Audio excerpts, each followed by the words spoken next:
and well, I try as good as I can to just depict what we can do right now due to favorable insurance circumstances and a tradition which is now about 50 years old, which I will tell you. Well, just to my person, Ori, you already introduced me. I have to say that besides the factual steps of my career, from the beginning of my medical studies, I was very drawn to the interplay of the psychosocial environment and bodily reactions. And I always wanted to learn as much as possible about these two domains. And during my professional time, I noticed that what has been artificially divided in body and soul is really growing together and is just belonging together. This was not, I started to study in 1983, and it was in these times in Germany, the body was something like a machine which needs to be repaired. And so there is such a different attitude nowadays, driven by neuroscience and the insights and driven by clinical experience, that it's just that I'm very thankful to have the possibility to work in this time, which is so fascinating for someone interested in psychotherapy and also in what happens within the body. So I will give my talk now, we agreed, and then afterwards we will come in a discussion. Would you, I think something like, I should not exceed 45 minutes, perhaps less, is this correct? Yes. You can take, right. yes, 45 minutes is great, yeah. Okay, so, well, I have some slides from a colleague of mine who is working in our department. So this is Professor Jörn von Wietersheim, which is, who is named here. Well, first of all, wait, where am I working? So I'm working in Ulm, which is a university city with about 110,000 inhabitants. And you see it here, it's west of Munich. This by car, it's about a 1 hour, 15 minutes drive. And it's in the south of Germany. It's a nice, decent landscape around, and it's about 1 hour to the Alps, to the mountains, which is just a nice thing. And this here is Münster, the most famous thing in Ulm is a church, and it's said to be the highest church in Europe, I think. Well, just to know where I'm talking from now. This is our clinic. So our department has their own building, which is not always the case in Germany. Sometimes it's just a ward or a part of a big clinic. And in Ulm, circumstances were so that we had the opportunity to build a new clinic. And so you see, this here is psychosomatic medicines, and there are, I will cast about 50 patients in this building who are treated in a day clinic or as inpatients. And yeah, it's quite nice. So on the left-hand side here is a big university clinic, a lot of different specialties, and we are on the border to the forest, and so it's nice for patients to go out and to have Tai Chi or to have awareness training and MBSR training. So this is our clinic. A short history of Germany, psychiatry and psychosomatics. I mean, what I hear a lot when I'm abroad is, what is psychosomatic medicine? And we are in psychiatry. So I want to give you a very brief overview how psychosomatic medicine in Germany developed. So as you see here, no fear, only a very short history.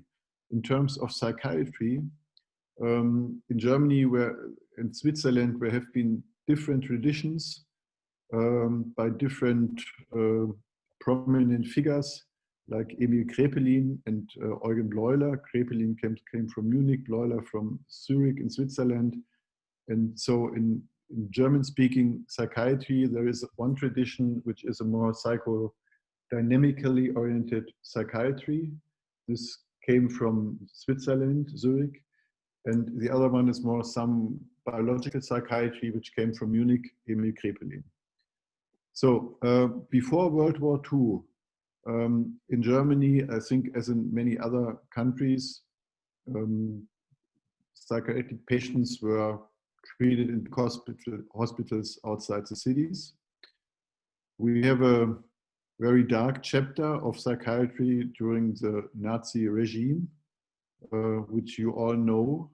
And I mean, this is a topic in itself and a very, very sad topic, obviously. But I can tell you that,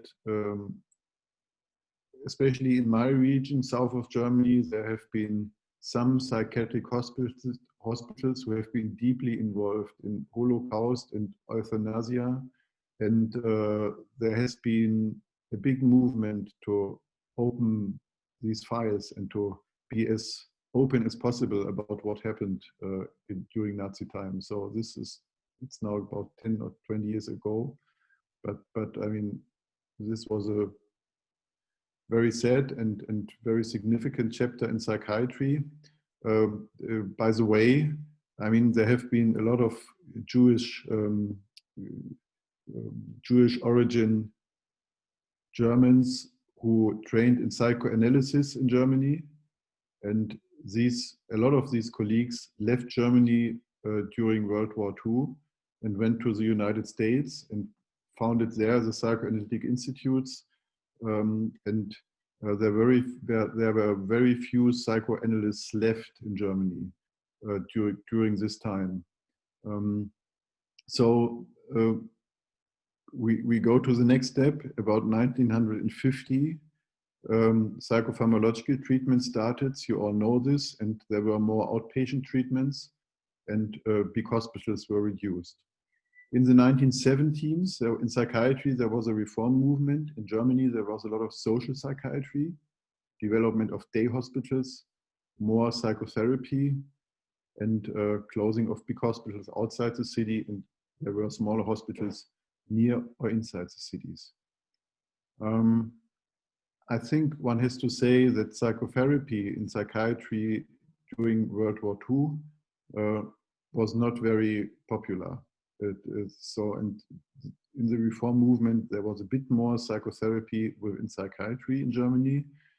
And nowadays, in psychiatry in Germany, with 80 million inhabitants, there are about 53,000 beds, inpatients, in about 240 hospitals throughout Germany. And I would say that this is a pretty good system. I mean, there's really, I would say there is good care for psychiatric patients. So you could say, well, why should there be psychosomatic medicine? And I want to tell you this in the next slide. So psychosomatic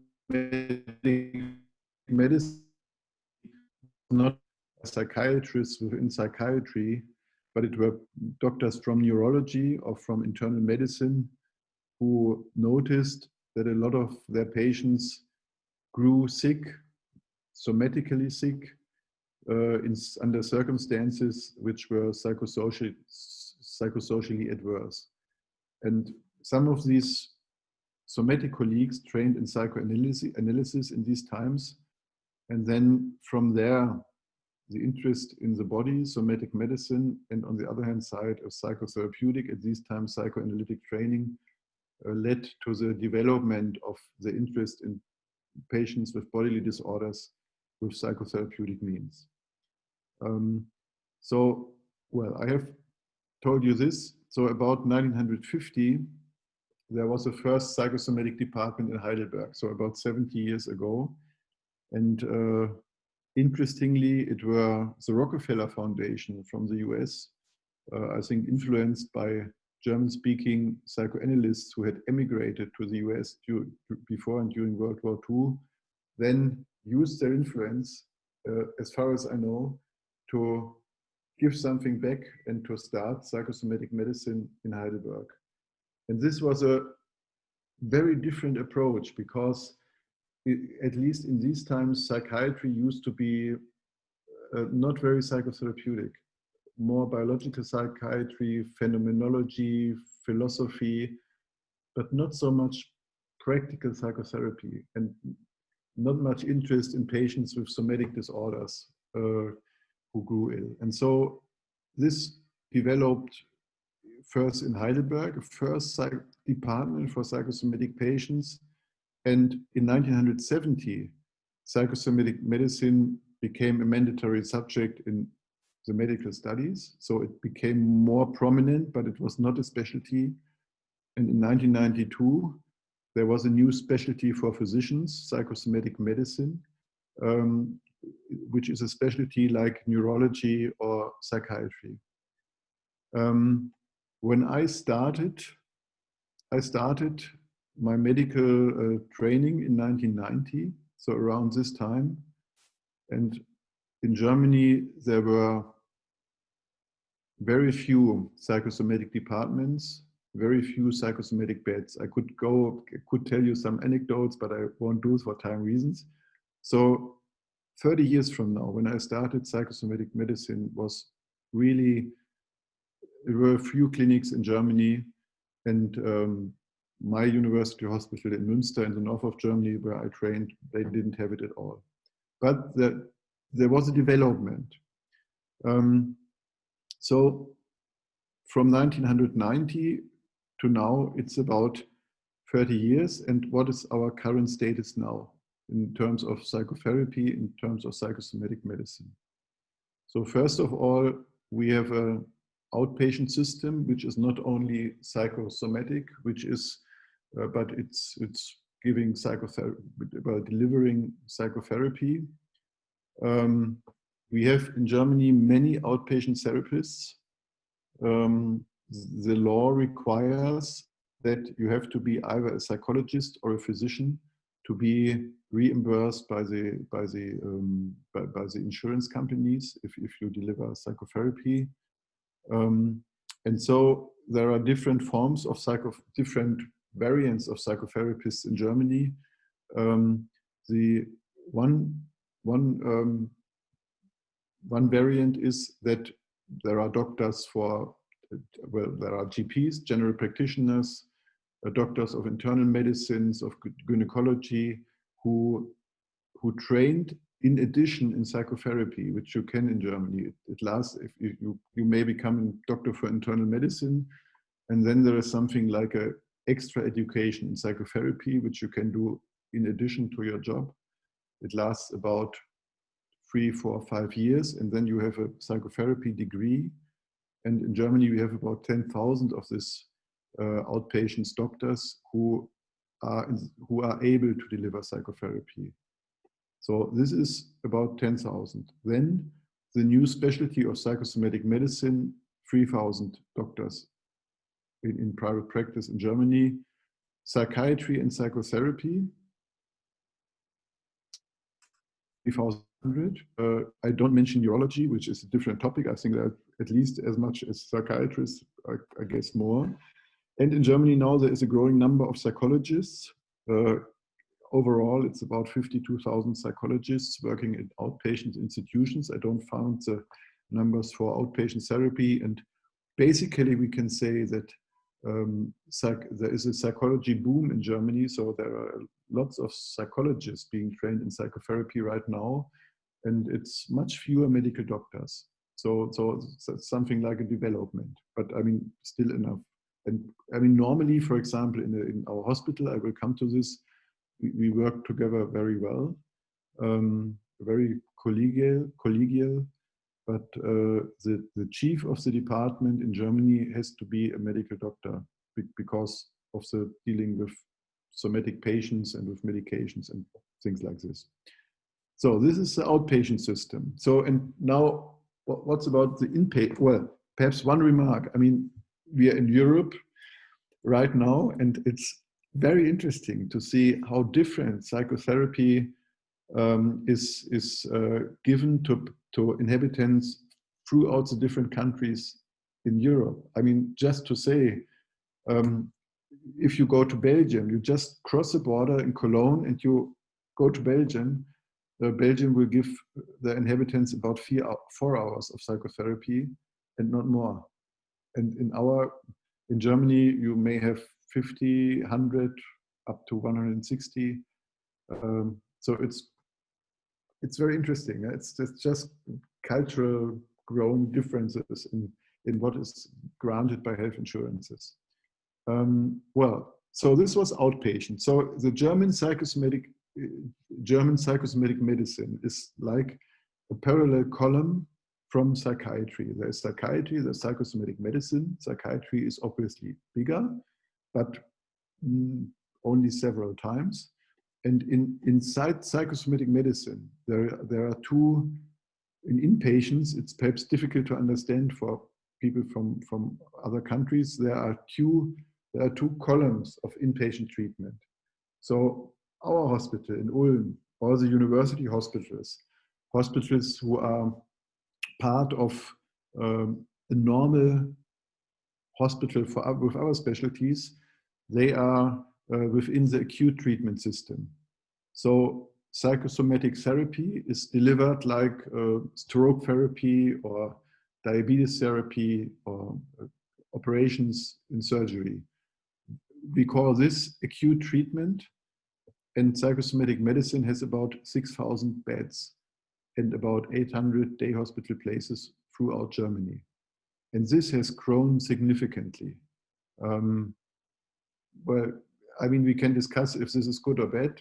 I think basically psychosomatic medicine in Germany tries to treat patients who are in socially difficult circumstances, who suffer psychological disturbances, and tries to help them to become self-efficacious again. And so trying to do something in order to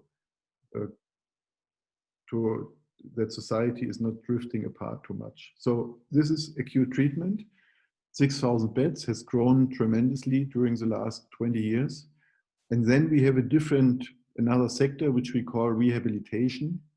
So if someone has a heart attack, in Germany, he will be treated about 3 days in an acute clinic, and then he goes to rehabilitation, which is another clinic. And there he will get all the health and wellness stuff. What can I do in order to get healthy again? And so this is an own sector. It's not health insurance, but it's a completely own organized sector. And within the sector, there are 16,000 beds for psychosomatic rehabilitation.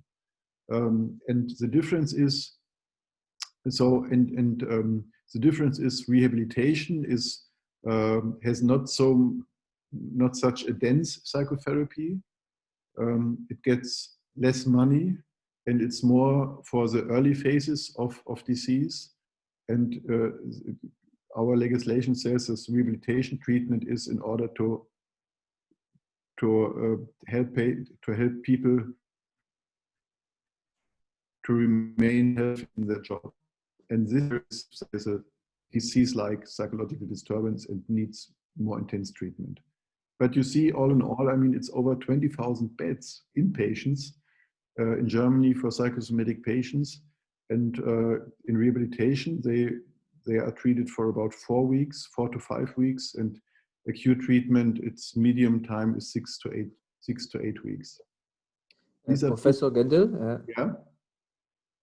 If I remember correctly, an anecdote that you told me before when we met that struck me as very interesting, that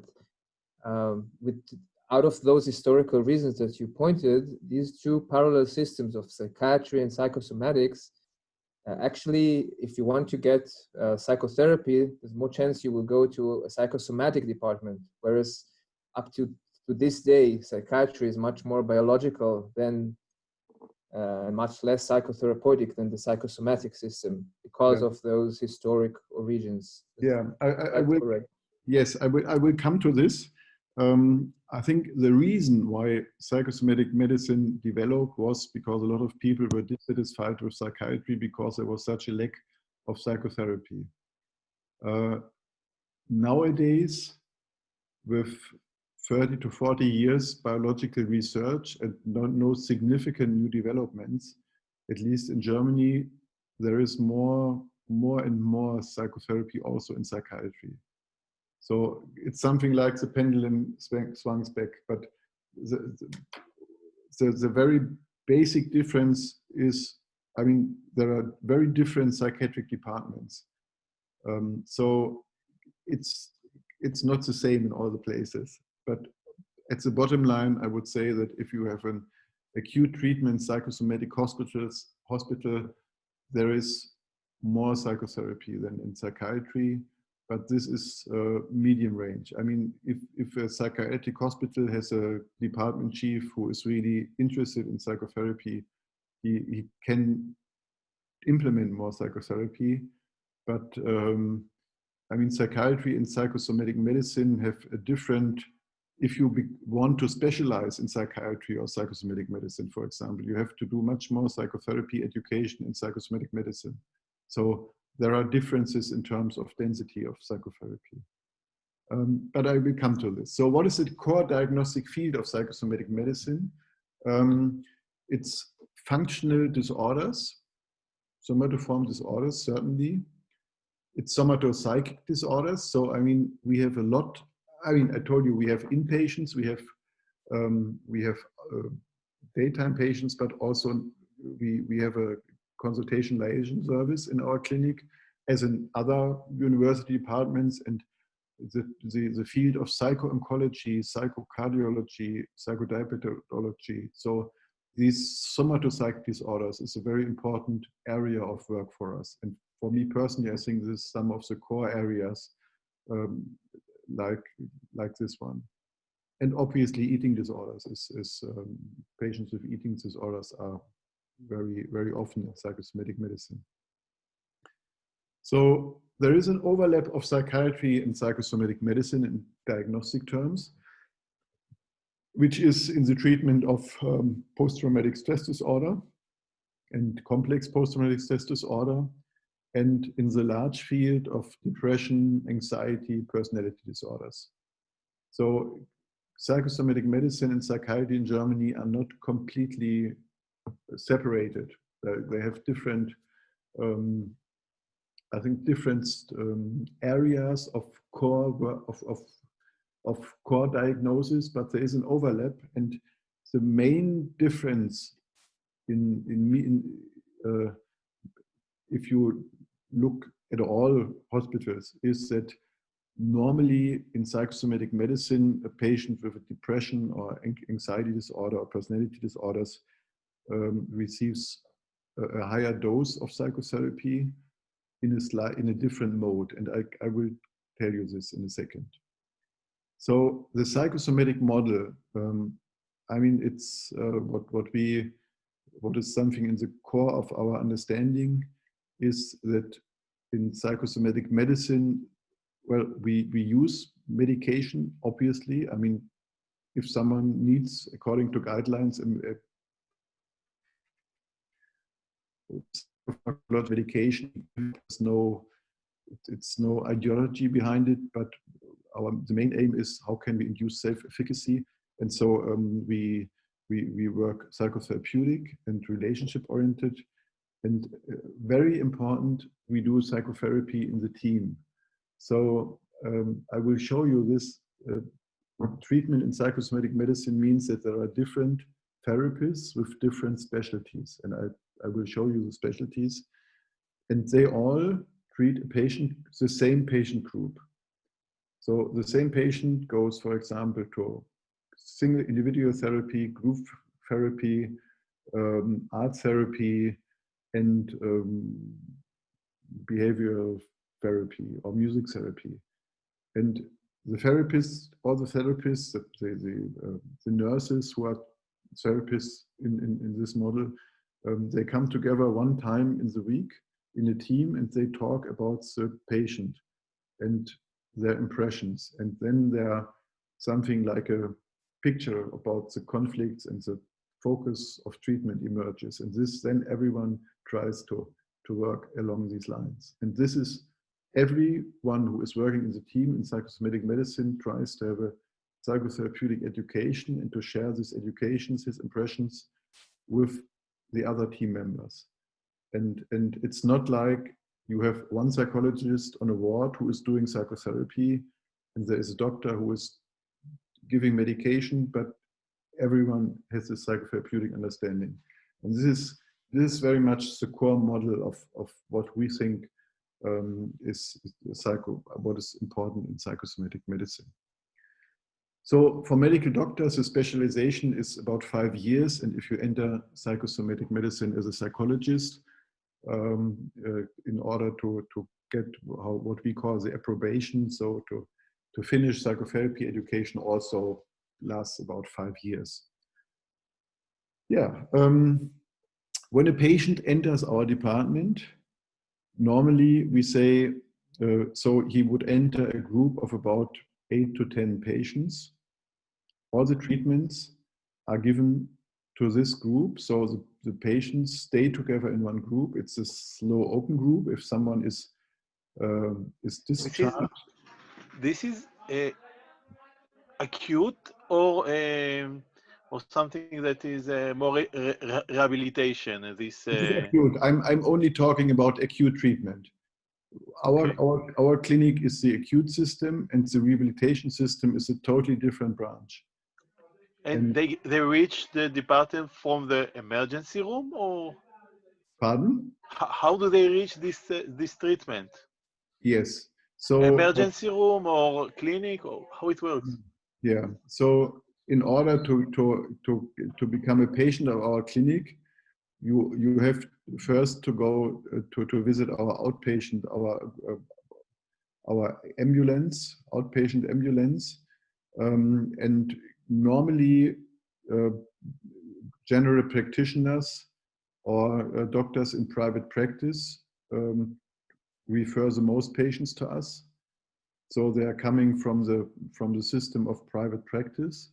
This is the majority of patients, and there is a part of patients who is transferred from other departments within our hospital. So most patients enter at outpatients, becoming day clinic patients or inpatients, and I would say perhaps 10 to 20% come from within the hospital, from other specialties. And in the first 2 weeks, the whole team gets to know the patient, and the patients gets to know the team. And if the two have the impression that they can work together, and we have the impression that the patient is motivated, we say, okay, you can enter the treatment phase now, or you can, treatment continues, and there is now a whole treatment, and the average duration of treatment is between 6 to 8 weeks. If it's patients with borderline personality disorder, for example, often it's longer, like 12 weeks. But normally it's between 6 to 8 weeks. And afterwards, patients continue with outpatient psychotherapy. So say the focus of treatment is psychotherapy, often in combination with medication. And here are different techniques which are used within the team. So it's individual therapy, be it dynamic psychotherapy or behavioral therapy. We in our clinic have especially creative therapies, very, very good creative therapists in art therapy, in music therapy, in body-oriented therapy. And I really love the combination of verbal psychotherapy and creative psychotherapy, because in the creative therapies, it's often so, it's very impressive how patients who cannot talk about their feelings and have not a good awareness of their own feelings, get this, learn how they learn about primary and secondary emotions in themselves and how to feel them, how to express them by creative therapy. So this is very important for us. We have somatic diagnosis and treatment. Some patients with bodily disorders obviously need some more diagnosis. And we use psychotropic medication, and this all is called multimodal psychotherapy. So multimodal psychotherapy means there are psychologists, there are doctors, there are nurses, there are creative therapists, and they all together form the treatment team. This multi-professional team meets at least 1 time per week. And as I said, it's the core of treatment planning. When are patients admitted to our hospitals? So, for example, I mean, they are admitted if you have a chronic, severe psychological disorder, psychic disorder, which is not psychotic. Psychotic disorders very much mainly are treated in psychiatry. Some mild people with mild psychotic symptoms may be sometimes treated in our clinic, but rarely. So reasons for treatment, inpatient treatment. Outpatient treatment was accessible. Outpatient treatment was not successful. Severity of disease. For example, if someone is not working for a longer time due to depression, if he has a chronic pain which prevents him from entering to work again, if he is doing outpatient therapy for 2 years and nothing happens and he's still very depressive, or he has a somatoform disorder. So if it's a chronic cause, then we can treat these patients. They get the multimodal approach in our clinic.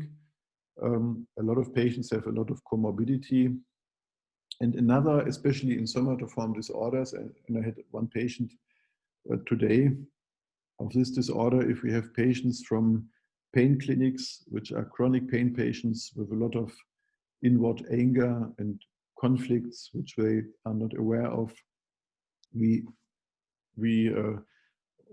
often give these patients some weeks of psychotherapy in order to see if we can get in contact with them.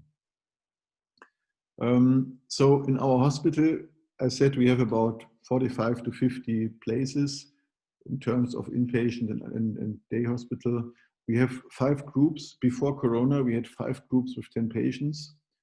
We have different specializations in these 5 groups. So one is more work disorder oriented, one is more bodily disorders, one is more borderline, like this.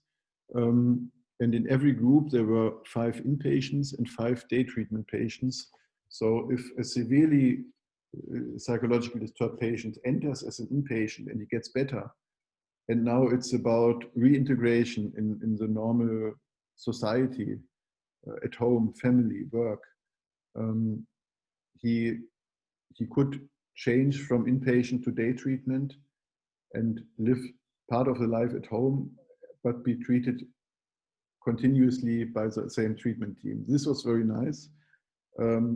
Post-Corona, we had to split daytime patient, day clinic patients and inpatients. And now we have 7 groups, 2 groups with inpatients and 5 groups with day hospital patients. A lot of work during the last months. The diagnosis may ask you. So the most prevalent diagnosis in our clinics is depression. It's not somatoform disorder. And patients with depression come to us if they want intense psychotherapy. They would go to psychiatry, basically, for example, if there are very severe depressions with suicidality, if there is an impression that they more need a biological treatment, and depending on the clinic, it may be that psychiatry is offering behavioral therapy and we are offering psychodynamic therapy. So this may be something to choose from. But in psychosomatic medicine, most patients are depressive patients. 60%, about 10% personality disorder, mostly borderline, 10% eating disorder, 10 to 20% somatoform disorders. This depends on the specialization of the whole clinic, and 10% anxiety and obsessive compulsive disorders.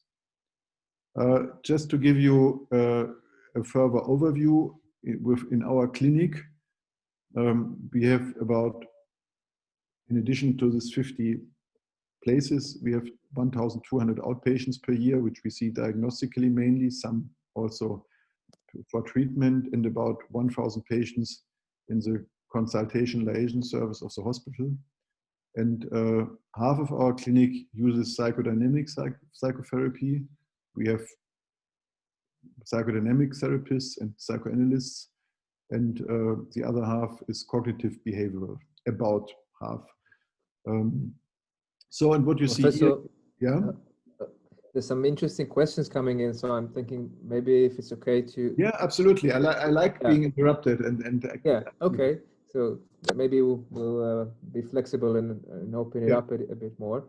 So one question that came up is, how do you define the aim of therapy? I would add that many patients are very chronic or have a very debilitating, or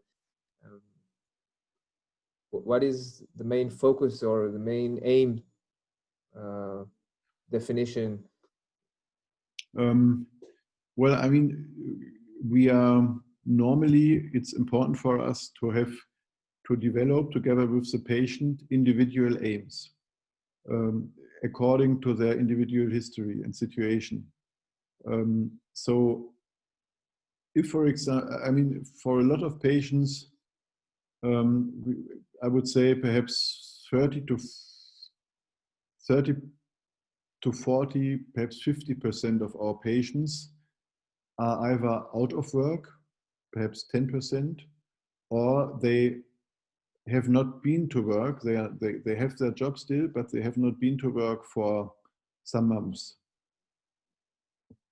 40%, it depends on the settings, but it's a significant amount. So one aim, for example, is how can someone who has, because of psychological disturbances, backed off from his job, how can he go back to his job, become fit again, to become reintegrated in society? So I personally would say, I mean, the main research focus of our hospital is now in the intersection of work and health, and I think that, I mean, one aim always is, what can I change? What can I personally change? What do I want to change when I'm back in normal life? And this may be some different behavior in the family, or different relationship regulation, or private issues. And the other thing is, how can I be reintegrated in society? But these are the aims. So we see psychological disturbances as a disease.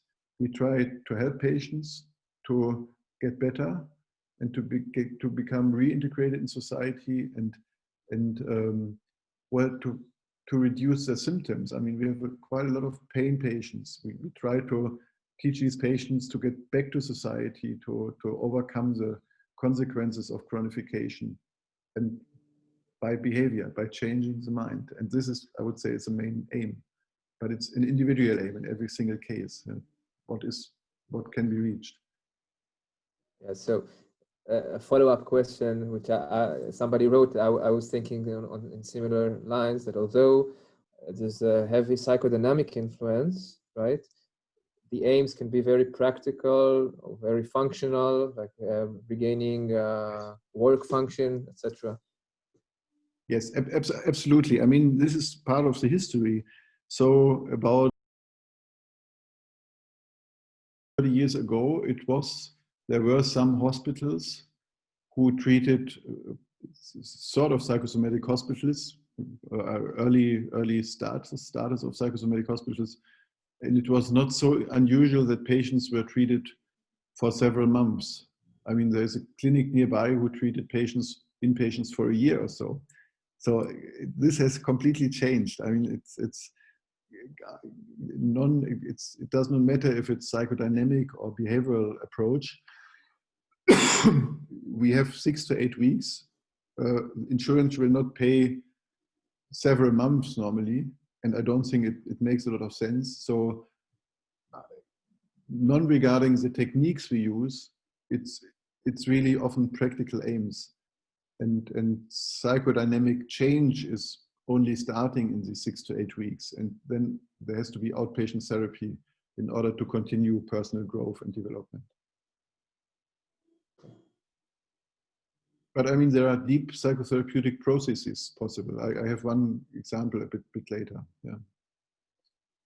Okay. But Great. it has become much more practical in the recent 10 to 20 years. So half of our clinic, there is a psychodynamic branch and a cognitive behavioral branch. And here you see, for example, this is a typical room for a therapist, a bit nicer than the typical room, I have to admit, but sort of. And this here is the room where patients have their meals in our clinic.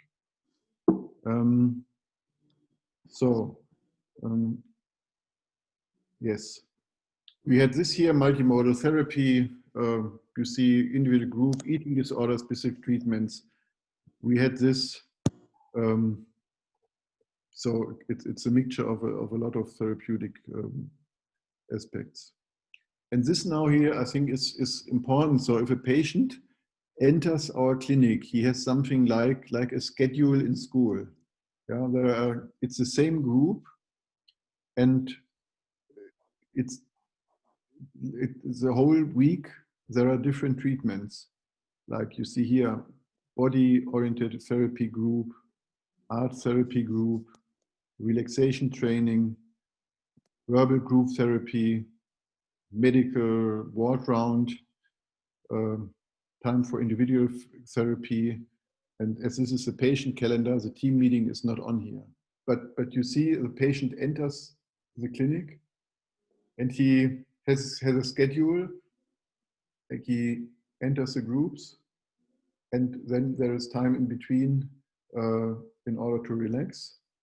And personally, I would say if it's about inpatient therapy, I mean, this here is obviously therapy, but often the afternoons, the evenings, there are people who often are isolated, are not used to be very communicable, are again in the clinic together with other people, and they start to talk again and to open up again, what we call those therapeutic milieu, therapeutic I think it has a very good effect on a lot of patients. We have a lot of patients who are isolated, who have difficulties in communications, who are angry inside, a lot of chaotic relationships. So it's a group therapy room of our clinic. So here would be verbal therapy, verbal group therapy. This is music therapy, just a room where you see a lot of instruments, and the music therapists in Germany mostly have studied music therapy, and they use it a lot for, as it's written here, I mean, you could write this for art therapy or bodily therapy, nonverbal expression and communication, developing and expression of relation, develop self-awareness, creative expression of the inner world. So this is valid for all creative therapies. And this is very, very valuable. And this is something, especially these creative therapies are not available in Germany for it's not paid, but it's part of the multimodal therapy, it's paid. Well, this is art therapy room. And now coming towards the end, I want to give you one example, which is now, but I changed quite a bit of things because of security. So just to give you an idea. So Mrs. B is a typical patient, 23 years, with a chronic kidney disease since age 8. She comes with chronic intense back pain for about a year. So she withdrew from friends. She stopped working. She had a lot of rumination, catastrophizing, and she stayed at home most of the time. So very nice lady, with a history of a chronic disease, but which was handled well, who developed 1 year before she came to our clinic intense bodily symptoms. So pain symptoms are quite a lot of symptoms. I mean, it's definitely more than 10%, I would say perhaps 20%. So this was the picture when she came. She was admitted by a GP whom she visited because of the chronic intense back pain. And this episode of chronic back pain started after her father had a severe heart operation, and she visited him the first time at the ICU. So this was the situation. There was no somatic pathological correlate for this intense back pain. Not at all. And she was, I mean, a lot of our patients come to us and are heavily investigated by somatic medicine, but they found nothing.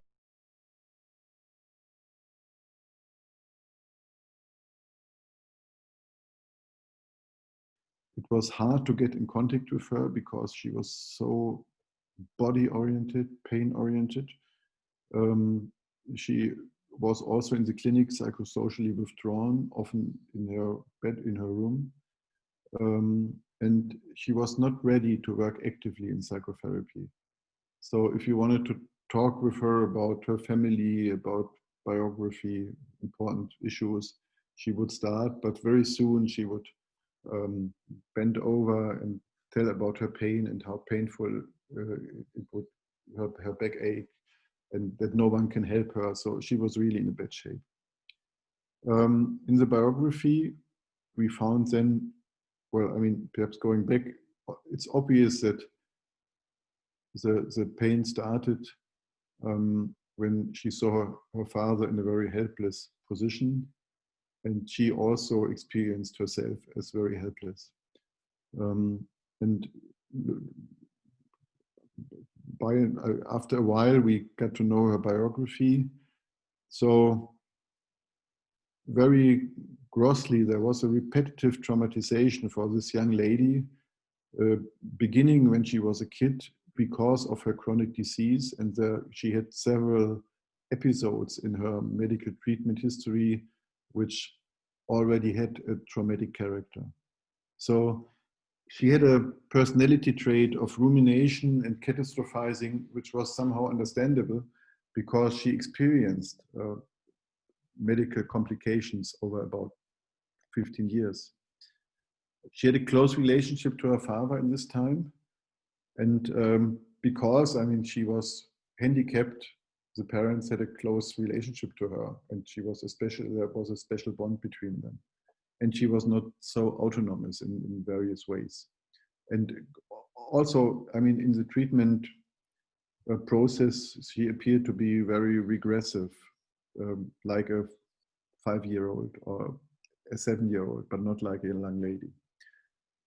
We started multimodal psychotherapy, which was not successful in the beginning. And when we added EMDR, so rapid eye movement desensitization, I mean, I'm sure we all know this is a specific trauma therapy.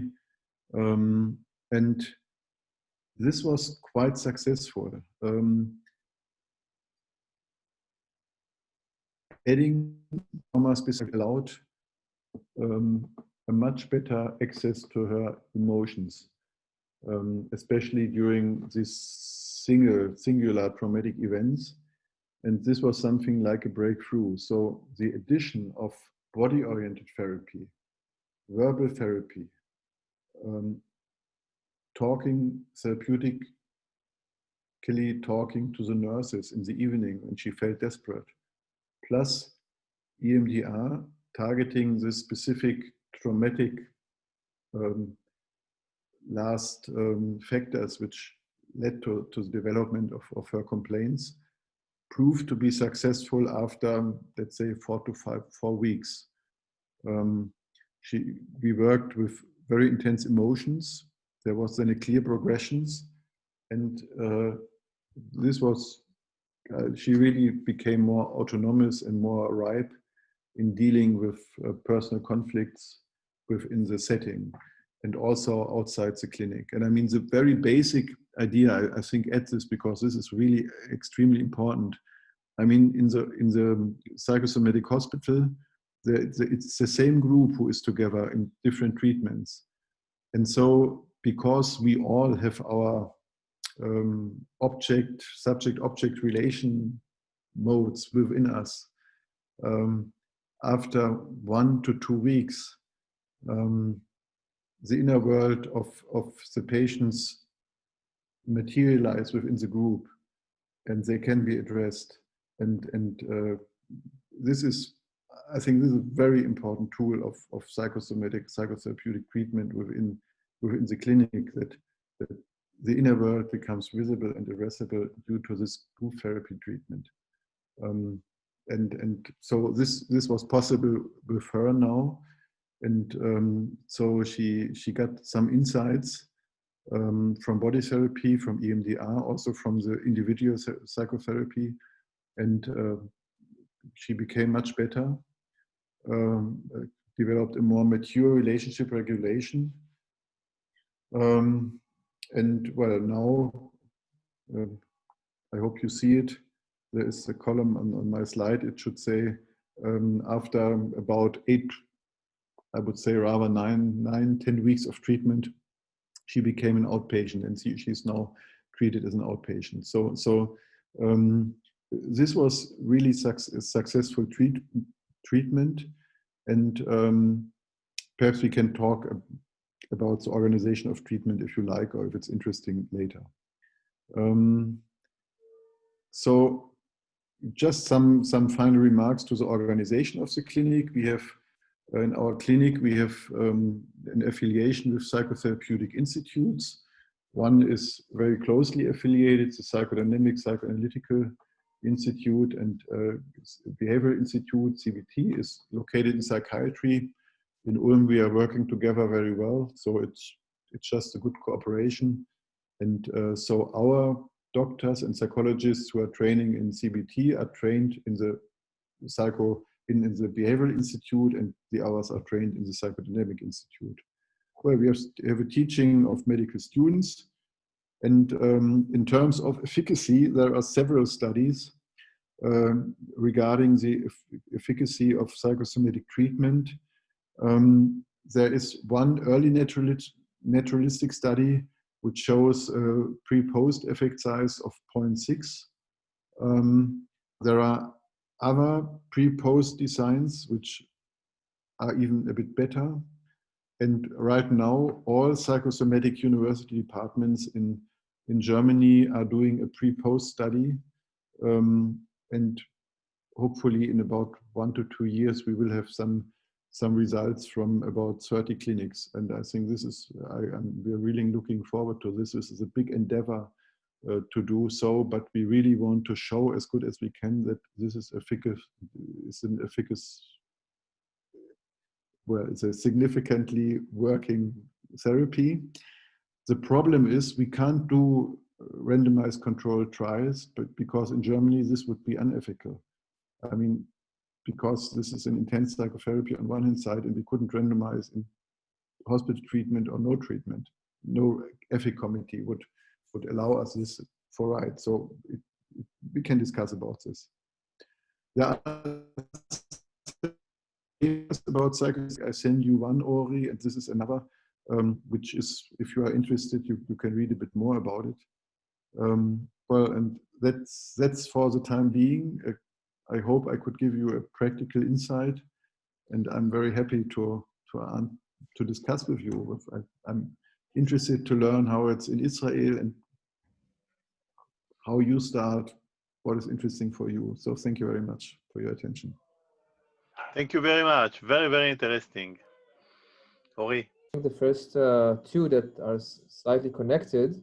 One of the first questions was, I think it's very unique for us to hear about an inpatient treatment of psychosomatic patients, because we don't have that at all in Israel. And the question is, what is the advantage of treating these patients as inpatients? I would also add that there's also many times the tension in psychiatry regarding if you put a patient who is very impaired functionally, being an inpatient can be quite regressive for him. So the question is, why not treat him as an outpatient? Is it not more sensible? And then a related second question I will put together, you can see if you can relate them, is it's a strong factor that can be counter-therapeutic is that some people with a disability, they have the funding from the state for their disability. And so it can be a strong force impeding their motivation to actually get better. Yeah. Well, very important questions both. Obviously, I have a personal opinion on this, but this must not be the truth. I think the main difference, I mean, at least in Germany, outpatient treatment means one individual therapy per week, perhaps two if you're doing psychoanalysis, which is very rare now, up to 3 individual sessions per week. You can do group therapy, but then also you would only have 1 meeting per week. Whereas when you, and it's verbal therapy, it's individual or group therapy. If you go in a hospital, the therapeutic intensity is much higher. I mean, obviously this refers to day patient, day hospital, and to inpatient. There you have about 14, 15, 18 hours of therapy per week. So the one difference is that the dose is much higher. The dose of psychotherapy which is applied is much higher. This is number one. Number two is that you have this multimodal therapy, which is not possible in outpatient treatment in Germany, which is has an additional effect, and it's very good to have this additive effects, because a lot of patients, for example, can very much need creative therapies to get started. And the third reason is, I mean, we are not in the position to just say, to just take someone from the street and treat him or her in the hospital. We have to give different reasons to the medical insurance for this. And so typical reasons would be, there is someone with an anxiety disorder who does rarely leave the house. Or there is someone with compulsive obsessive disorder where it's very clear one session per week is not enough. If you have eating disorders, you need specific treatment groups, you need eating training and so on. This is not possible as an outpatient in Germany. If you have somatoform disorders, you have this combination, again, of multimodal therapy, which is often very important to start a therapeutic process. And if you have people who are living under family, so the private surrounding is dysfunctional to the health, and they need to get out of these relationships, this would be another indication. So it's not everyone with psychological disturbances gets admitted to a hospital. Some patients go to day hospital, not clinic, and there are specific reasons to enter clinic. And basically, it's a severity of disease. So they are not able to enter outpatient therapy, or they have tried outpatient therapy, and the disease course has not become better. It's like an escalation of treatment.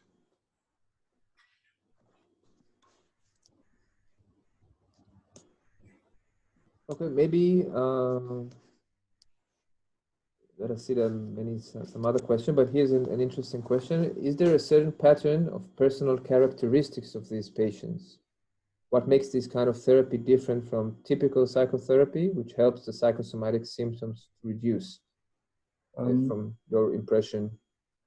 I would say it's the severity and the chronification of patients. So in inpatient treatment, we have chronic causes, we have severe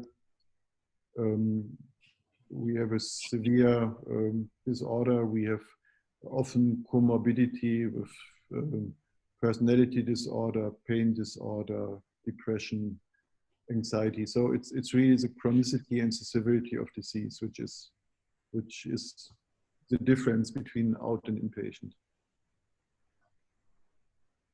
Okay, another very interesting question that comes up, it's a bit more social or political.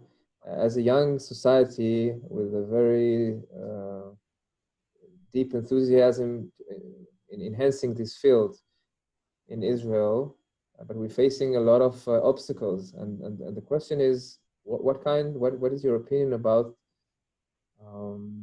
what enables as a society, or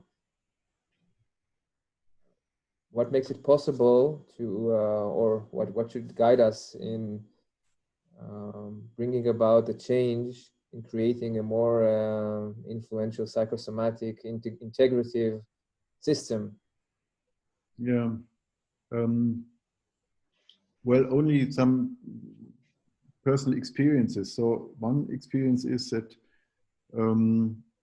often if you are working with somatically ill patients, I meant is that we have quite a big consultation liaison service. So we see patients from a lot of other departments who became somatically ill in psychosocially adverse circumstances. And I think somatic doctors often see that we really can help patients, and then patients get better treatment results by somatic doctors, for example, in diabetes or in pain therapy, or all sorts of things in gastrointestinal disorders, autoimmunological disease, whatever. So somatic doctors, if you do a good consultation liaison service and you start cooperation with some somatic doctors, I have experienced that these are the ones who are very much supportive to the psychosomatic approach. The other thing is that obviously it needs treatment studies which show that psychotherapy is effective and that it's also good for a society to support psychotherapy. I think these studies exist. And the other thing is that obviously it's really important to find people in politics. Politicians are the one who can open ways. So stakeholder, health insurances, politicians, it's important to be in contact with them in order to start something. I think if you can start psychotherapeutic, psychosomatic treatment, it often makes clinically really sense and people around notice this. And so in Germany, the whole system developed because I would say a lot of people saw that there is a need for this sort of treatment and that patients were satisfied. And so I think it needs some seeds where you start. In Germany, for example, there would be plans where you try, you want to try some new form of treatment, and the government, you can apply for some money and do something like this for some years. And if it's effective, if there are good experiences, it may continue. And so I really would say the world is the places are very various, but in some places there may be some sympathy for psychosomatic medicine. In Germany, it was influential medical people like internal medicine, neurology, just medical doctors who thought, well, I want to have this approach in addition because I think it's useful.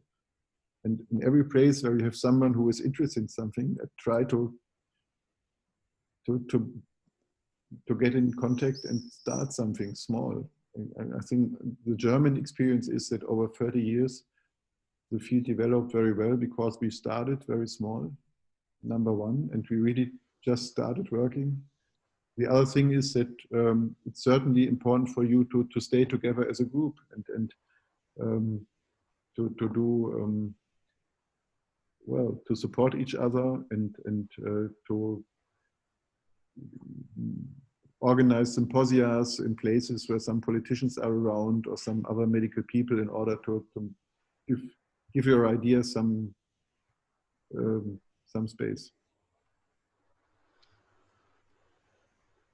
Okay, great. I see Yakov, Dr. Ezra wanted to ask something, right? Yes. Thank you very much. It is very, very interesting, and we are so far away that I don't know from this situation that I don't know where to begin.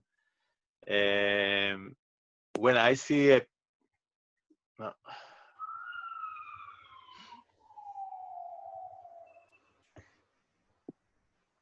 Pardon? Hello? Yes? Yes, Yakov, we can hear you. Yes. עכשיו שומעים? Yes, yes, we hear you. Yes, I had a problem with my internet probably. I will try to switch.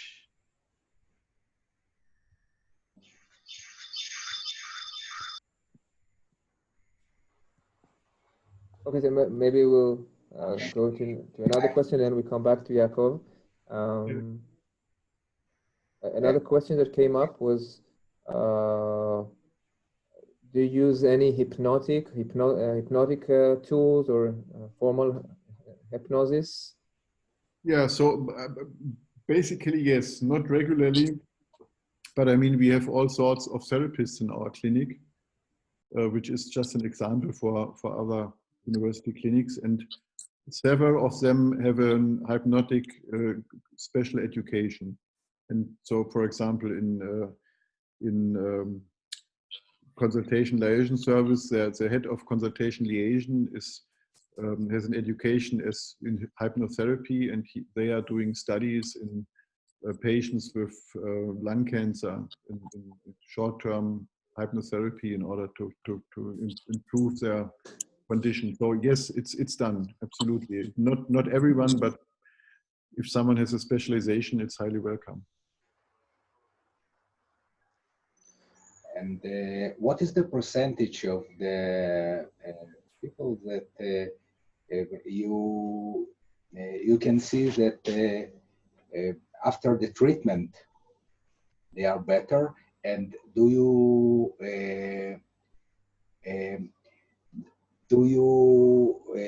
do the Follow-up. Follow-up. Do you do a follow-up? Yeah, I mean, this is, so I showed you only one evaluation, and there are others around which I didn't find now in the time being. It's always a pre-post measurement because of this problem with RCT. The clinical impression and the existing data, which is not randomized controlled trial, clearly point to the fact that it's really effective. But as I said, my clinical impression would be, I would say that about, I mean, just from my gut feeling, that at least of better. And I know a lot of patients who started to become reintegrated in society after such a treatment course. But as I said, we are just, I mean, in Germany, we have to prove that we are effective. And there is a political discussion going on all the time. So this is one reason that we really think that we sat together at about 30 university clinics and said, we really want to do a huge field trial in order, with a follow-up, in order to see, to get a better notion of the effect of treatment. And this is running right now. The recruitment of patients in most clinics has been finished.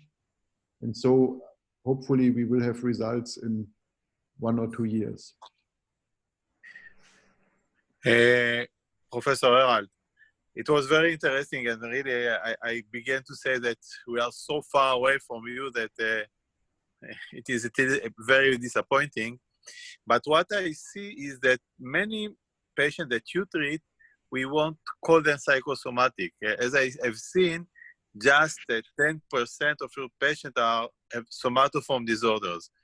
And many of our patients have depression, and when they have depression, they will be in psychiatric board, and they will be treated more or less as you treat, more or less. And if they have oncology, a cancer patient, they will be treated with medical psychologists and doctors.